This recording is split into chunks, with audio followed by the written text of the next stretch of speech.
of the video, and then the machine will command it to work on any you know, get it in if they want to go to work. And then,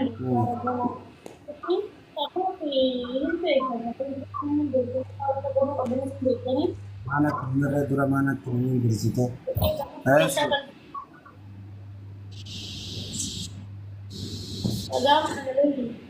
Nagam. lama pakai sagar digitanya juga selalu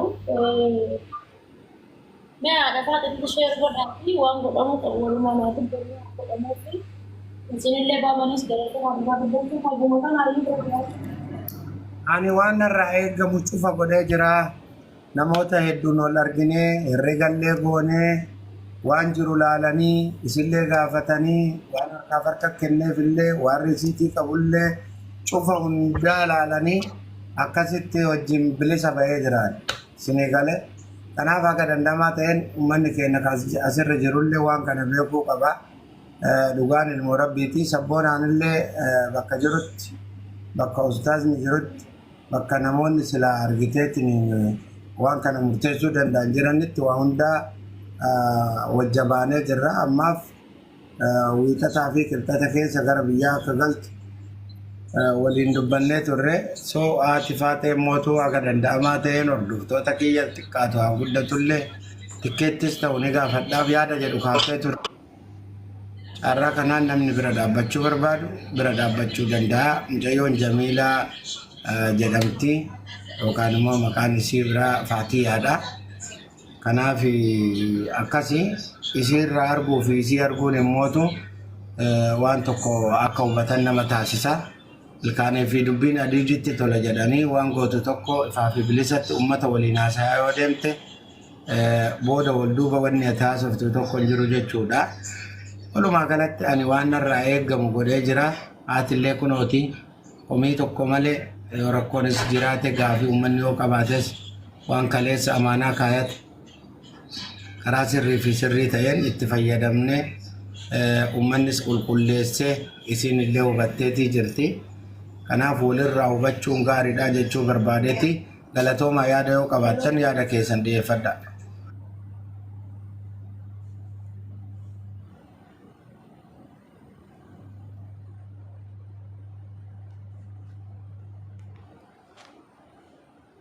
Dubbadha nagamu. Assalamualaikum warahmatullahi wabarakatuh. Amma asirratti wannan dubbachuu barbaadu tokko yoo jiraate mucaa wanti amma dura akkuma beekamu gargaarsi illee godhamee fi jira hamma danda'ame tokkotti Mubaarak Musammaa fa'aa hojii taatanii egaa gargaarsuma gaafa saniitiin haga ammaa sochii godhaa jirtan naf fakkaatee sanii asii namni mucoo kana bira dhaabatee gargaaree hin jiru. Dhugaa dubbachuudhaa fi wanni hundinuuyyuu ol baatee wanni kanatti baasiin godhamee kanatti baasii godhamee jettanii osoo namoota gugurdaa hunda irratti sheer gootanii akkaataa ka duraa sanis ifa gootanii akkasitti hawaasnis mucoo tana bira dhaabatee waan jedhu gaafii eega kana qaba. Kan duraatis waan jiru dubbatamee haqqiin jiru dubbatamee achirratti hawaasni immoo gartanii waan baasiin godhamillee hunda herreegaan lafa kaa'amee achirratti hawaasni kenna mucoo tana bira gara biyyaa akka bira dhaabatee geggeessu barbaada. Waan kana namoota irratti sheer godhaa namoota isinitti dhiyaatan warroota ganzabni gaafa san amaanaa itti kennamallee isinis waan risiitii baaftan waan immoo mucaa tanatti baasii gootan mana algaatti baasii waan ba'e haga haati faatee fa'aa dhufanii waan kana osoo namoota irratti sheer gootanii waan kana dubbattanii baay'ee natti tola jedheeti. Yoo dogongore dhiifama.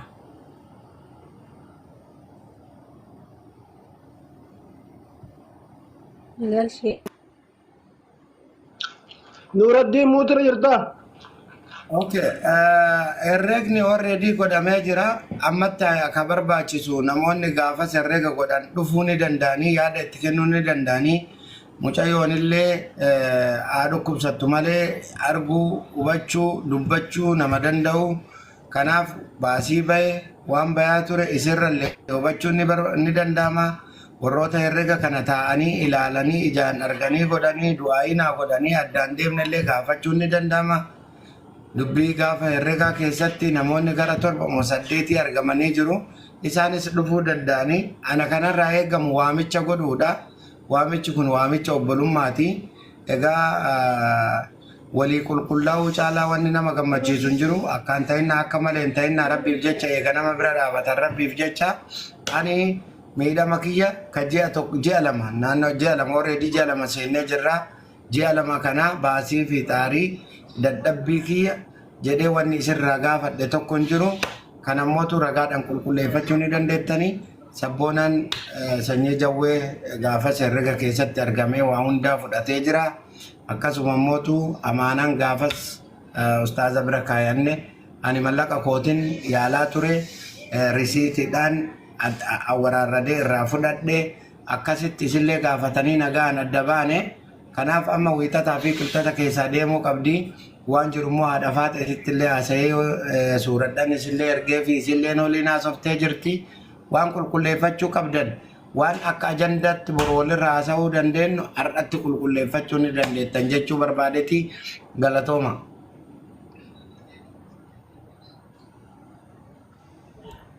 Assalamu alaikum warahmatullahi wabarakatuh. Waalaikum salaam. Abdii yaa dubbadhu mee situ dura jira nan fakkaata. Salaama bare isin gaafannaan hin dhageenye fakkaatanii. Waan irra jirtan bareeda. Namni illee waan gaafatuu qabu gaafatee jira Ahmadillee. Kanaafuu garuu waa hunda xumura booda yeroo fixanii geessitan dubbannamee waan kana maaliifi kalee galgalaan Ahmadillee xiqqishuu afaan keessa wal lolaa turre. Kanaafuu xumura waa'ee micettii kanaa namni yaada bahee yoo geesse egaa siyaasa hojjechuu barbaadeeti mi'aan. Xumuradhee jiran namni yaada qabda yaada ba'a.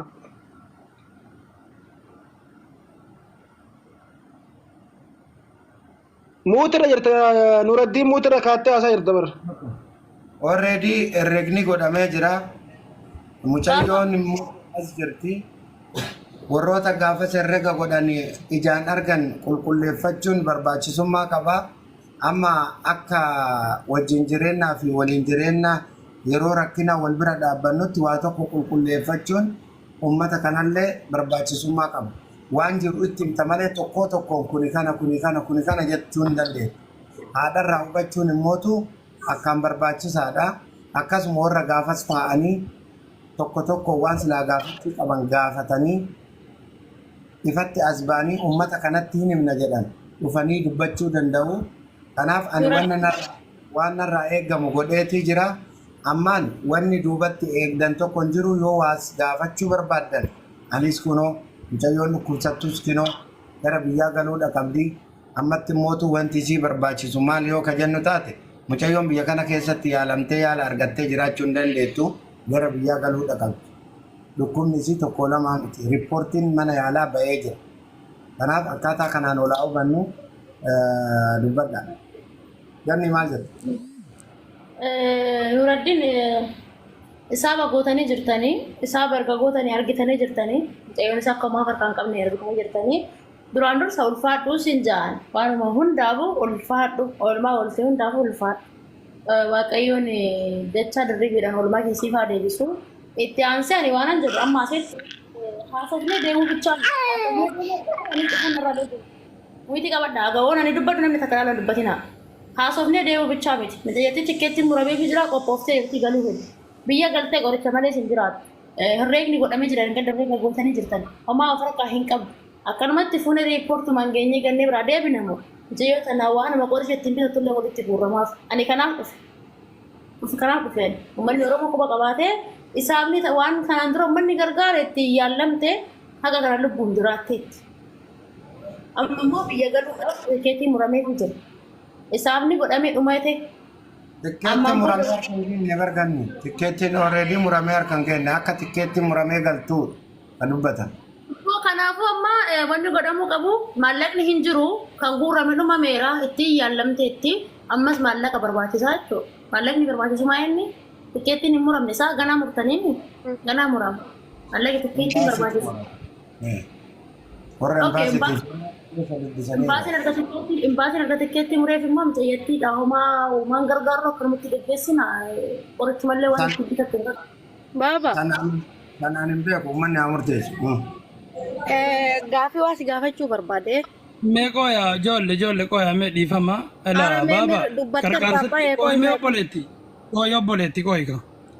Qarqaarsa guuramuun duratti baasii baafamee dhageeffadhaa gamee baasii baafame sana namoota wajjin baastanii fi risiitii isaa guutumaan guutti mallaqa warra guurame sana risiitii isaa hawaasa irratti as fidaa hundumti keessanuu kuni kanatti ba'e kuni kanatti dhumate kun bakka kanatti dhumate jedhaati hawaasa hubachiisa macarrasha irra immoo gama gargaarsaatti deemnaa jechuu hawaasni hubatee hin jiru waan ta'eef waan kana.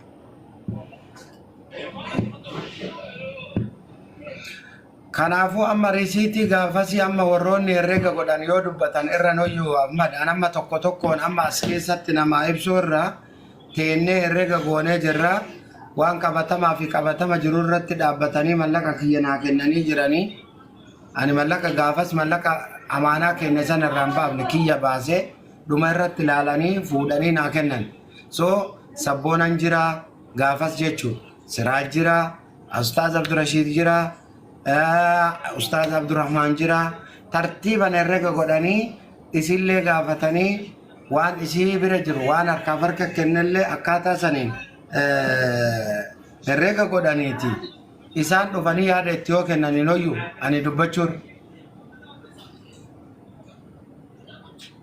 Ila baabaan Ahmad jedhe kana wanta jechuu barbaadellee maasiif fakkaate. Mucayyoo kan akka nama tokko qarqaaramellee kan namni uummanni miidiyaa irratti qarqaaramte akkasuma har'allee wanta hanqatellee silaa namummaa miidiyaa kana irratti beeksifamee guuramaa fi garuu akkuma amma Ahmad jedhe kanatti wanti bahe kun jechuudha. Kaleessa gaafa birriin kun walitti qabamuuf gaafa mucattii tana qarqaara jedhan miidiyaa irratti Mubaarak Musammaan jira mikinaan isaa iyyuu haa ta'u siifisas haa ta'u jechuudha. Miidiyaa kanarratti waan kaleessa qarqaarame san har'allee waan bahee waan mucattitti dhumate birrii irraa hafe miidiyaa kanarratti baaftanii keessan haasa'u osoo hin taane wanti keessan haasa'e meeqanii san guurame jira miidiyaa kanarra guurameemi miidiyaa kanarratti laazima wanti baasiin baafamee fi hafteen hafee wanti jiru yoo jiraate akkasitti miidiyaa irra baaftanii uummata ifa godhuudha maaliif waan kaleessa walitti qabame san waan itti dhumate namni hin beeku warra ol ka'ee mucattii kana qarqaara jettan eenyullee isin hin dhaga'u kana beekuu qabda eegalee tokkoffaa wanta birriin guyyaa san guurame eenyullee hin beekaa namni yoo san as jala jirullee ani kadhagaes kan mootuu qaama wal bira jirtanillee jechuudha. Kana irreeggamee jechuudha birriin sun maalitti akka dhumate mucattiin maaliin akka yaalamte erga sanii mucattiin kun maal nyaataa jirti maal dhugaa jirti mana kam jirti wanta jedhu irraa irreeggamee jiraami. Sun immoo isin keessa walii irreeguu osoo hin taane miidiyaa irratti dhumatuu qabaadha wanti kun. Mushatti bichaan himuudha. Musho rasiitii mulu argisiisanii miidiyaa kanarratti booda mucattii qarqaaraa jechuudha malee mucattii qarqaaraa ol baanii mucattii qarqaaraa jechuun hin danda'amu. Maaliif rakkataan isii caalu dhibaa maal isii caalu meeqa kamtu biyyaan baa kana keessa jira. Dhugaa dubbatuudhaaf jechuudha. Kan isii caalaa miidhame baay'eetu jira. Kanaaf wanti kun baay'ee gaafii natti warroonni qaamni ilaallatu haa dhufanii nu jalaa gabbuusi risiitii fi masrajjaa gara garaa kan itti fixxan Nufida nu ganna kaati nu jala ta'e jala taap goona. Jala taap goona.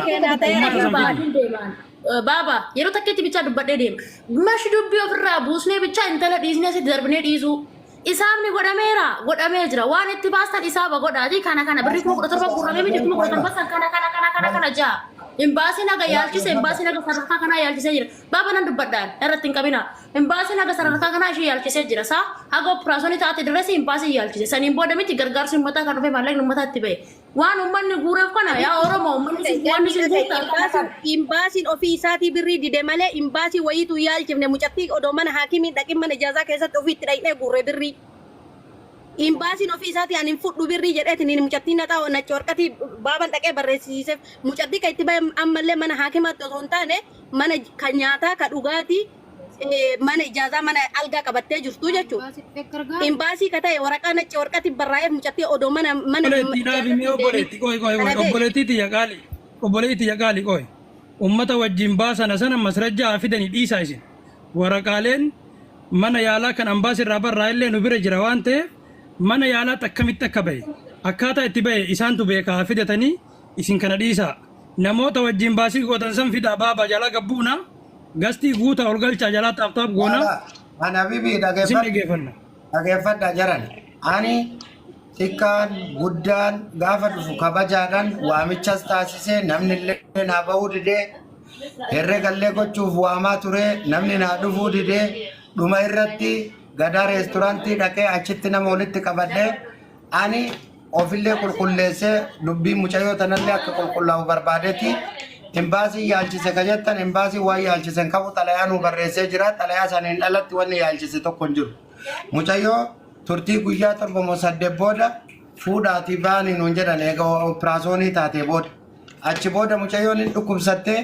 hin deebifne adada deebifnuun kifiyyaan eega kafalamee booda yaalli godhamaafii ture dhukkubsattuun haati as keessa jirti kanaaf wanna goonu cufa risiitii of harkaa qabna risiitii amma harka argitan kana hospitaala deemanii piriinti godhachuun ni danda'ama koodiin kennaafiyan saniin alatti kunillee yaada addaa waan godhuuf hin qabu ani waamicha godhee jira sa'aatii 24 mana banee irraa haasa'ee ture namni dhufeetiin waa tokko kana san jedhe tokko hin jiru ani amma tarabboomii tanamoomii ofillee qulqulleessuuf mucayyoo tanallee mootu dudduubee kiyya akka argitee waan hin taane naasofne dhugaa jiru waan itti bahe kun nabbahe kun hinatti hin baane akka jettuufi malee wanni ani asirratti na fidee naasofsiisus hin jiru an tarabbillee tanamallee fixadhee jira gara kiyyaa namni hedduu yaada garagaraa qaba akkuma bifaan garagaraa yaadaanis garagara kunis kana godhi yoo jedhe akkasitti hin ta'u warroonni herreega godhaniitiin hin jedhan rabbiif jecha yoo taate namni wajjiin na wajjiin acha dhaabbate hin jiru har'atti galuu qulqullina kiyyaafis qulqullina mucayyoo tanaafis fayyaa mucayyoo tanaafis akka gara biyyatti nagaan galtu dhufanii ila kun kana ta'e kanaan laalle ila kuni kana jedhanii tartiiban qabatanii jiranii anaa miti silaa ka dubbatu isaantu dubbata ammatti garuu akka namni hin burjaajoofne qabachuu barbaadan koodii isinii kennaa namni itti dhiyeennan deemee hospitaala irraa risiitii baafachuu barbaada risiitii kana baafachuu danda'a tokkoon dhaqee koodii qofa ayi nuumi yoo ka jedhamullee taate asirraa himamuu danda'a warroonni dheengadda waliin turree herrega kana goone nama biyyaati nama naannawa isiiti herrega kana tartiiban godhanii isillee gaafatanii jiranii kanaaf ana qofaa miti jechuun ana irratti haasawuu osoo hin taane dhageeffachuudha maal goote ka jedhu ilaalanii jiranii anaa miti isaantu dubbata waan ta'eef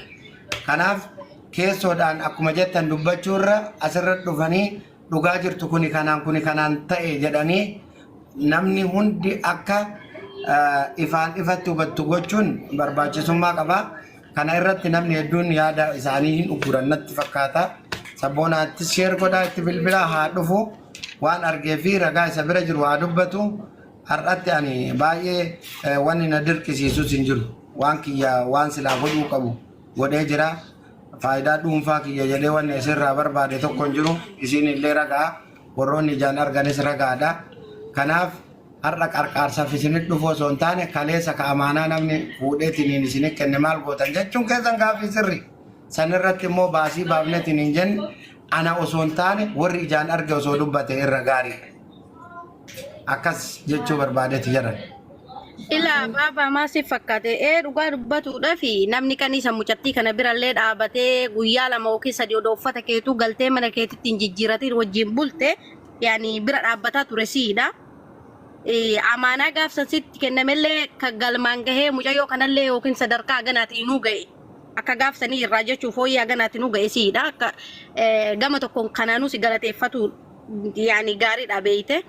Inni biraan mootuu wanti tokkollee halkaa namni laphee ofii keessatti waan tawayii wanta gaafii namatti tawayii yoo qabatee cal'ise irraa gaafatee jechuudha tillee wanta kana ifa gootee fi yoo mucattillee ka qarqaaramuu taateellee yoo mootu wanta danda'ame namni yaani warri dura qarqaare kunillee itti deebi'ee qarqaare yookiin mootu nama biraatu daddabalaniitu qarqaarame waan namatti ulfaatu miti laakiin immoo xiqqoo wanti ijoon namatti ta'u mucattii kana maaliif bahee birriin kun maaliif dhume kan jedhu atuu sani nu gaafii kenna osoo hin taane siifuu bareeda beeyte. Kanaafuu amma Aliyaa maasii fakkaate bakka namni kudhan jirutti herrega kana boonee jirra arra kana jarrumaan sunaa himan malee si amma nu dirqinee si gaafachuuf yookiin kana nu baasi nu himi osoo hin taanetti warri si wajji dhufee herreege sun ofii isaaniitti kun waan akkanaatti dhume mucattii kana bakka akkanaatti qarqaaruu qabdan ammallee itti deebitanii mucattiin kun waan akkanaa barbaachisa kan jedhu jara nama biraa irraa mala malee sirraan malu Sigalee maaliif nama amaanan gargaarsaa turan sadaqan. Warri gaafa sasii wajjin gargaarsaa Jirra turan. numa, Warri numa. gadda wajjin herreega gootan. Eessaa turan. Jiran amma Oromoo maaloo an afaan irratti nan qabina hin dubbadhamee waan garaa kiyyaa. Maallaqni duraan bahee jira inni rakkoo miti. Amma asitti falli mucayyattiidha godhamuu qaba jiran. Yaa uummata Oromoo maallaqni isin gargaartan hagana ta'ee jira haganni bahee jira. Isaaba. Amma mucayyattiin immoo kan barbaachisu kana. Jabe isaaba godhamuu qaba. Maashoo humaachi wattafanii as wattafanii warri wajjin gargaarsa gootan eessa dhaqan warri wajjin herreega godhaa turtan eessa dhaqan. Hai warri gaafsan wajjin akka koomiteetti waa'ee mucootanaa qabattan eessa dhaqan. Isaan dhufuu qaban. Isaan dhufanii hawaasa guure waan hawaasni guure hawaasa irratti himamuu qaba. Hawaasa irratti himamee Oromoo wanni isin guurtan kana kan irratti hafe kana kan jiru kana kan hin jirre kana maarree amma mucayyattiin kun akkanaa jirti sadarkaa kanarraa jirti. Ammaan booda immoo wanni barbaachisu kana maal jettan isin yaa uummata Oromoo jedhamuun hin barbaachisu baaba ifa manaa godhaati ani. Dhugaadhaaf hin beektan bakka mucayyattiin akka itti jirtu immoo ati immoo narra beekta. Homaas akka farkaa hin qabne hin beekta kun odumbunoota akka farkaa hin qabdu. Ammas immoo qoricha ishii barbaachisa. Masha sama bakka achi wattafnee fuunee riippoortiin geenyatti darbu waan godhamu qabu godhamu waan bahee himamu waan hafe himamu akkasi malee jaraa fidaa jara wajjin guuraa turtan jara wajjin herreega hojjechaa turtan. Fidaa kophaa baaba bicha irratti dhiifamu maaliif qaba isaanis immoo qaba yeroo hin jiran. Amma ani jara saniin koota yaada jechuun ani waan tokko baddaala. Warri amma jara kana fiduu qabullee isin malee anaa miti. Ani waan silaa barbaachisu waan irraa eegamu godhee jira mana kiyya banee jira kunoo dubbachaa jira argaa jirtan. Herreega godhanii jiranii of course godhan tokko lama sadi jedhanii bakka itti silaa na gaafachuu qaban gaafatanii bakka qulqulleeffachuu qaban mucayyoo qulqulleeffatanii jiran. Kanaaf isinis yoo dhuguma kana qulqulleeffachuu barbaaddan namoota herreega na waliin godhesan herreega kana akkamitti waliin gootan maalirra dhaabbattanii kana jedhan yoo dhugaa ta'e hin fudhattan yoo dhugaan ta'inuu kuni akkamitti jettanii na gaafattanii ani gara marattuu qophii rakkoon tokko hin jiru gara hundattuu jechuudha. Jarallee fiduu dandeettan maqaa isinii waamaa jira itti bilbiluu dandeettan ani isaan walitti qabachuuf bilbilaa ture beellamaa turre dhumarratti rabbiin laaffisee wal arginee tokko lama sadi jennee ilaa sa'aatii meeqa turre herrega kana goonee mucayyootti bilbilanii gaafatanii isin illee deebiftee sagaleen isinillee waraabamee akkaataa saniin adda deemne ifaan ifatti mootuu xiqqaanis guddaanis ka yeroo rakkinaa rakkoo saniif gargaarsa gaafatan osoo hin taane waan godhan irratti ila kanaan goone jedhanii itti banii akkaataa barbaachisummaa isaatti waan barbaachisu godhan dhugaadha. Ani kana isin mormaan jiru ammas namoota sanis namni fiduu qabu isin anaa miti. Ani qophiidha waan namni mucayyoo tana istiila garaatti wajjin ture anaa wanna itti baheellee namni harkaa qabu anaa dabalataan immoo hospitaala isin dhayxatti qulqulleeffachuun dirqama namootaati. Kanaaf rakkoon tokko hin jiru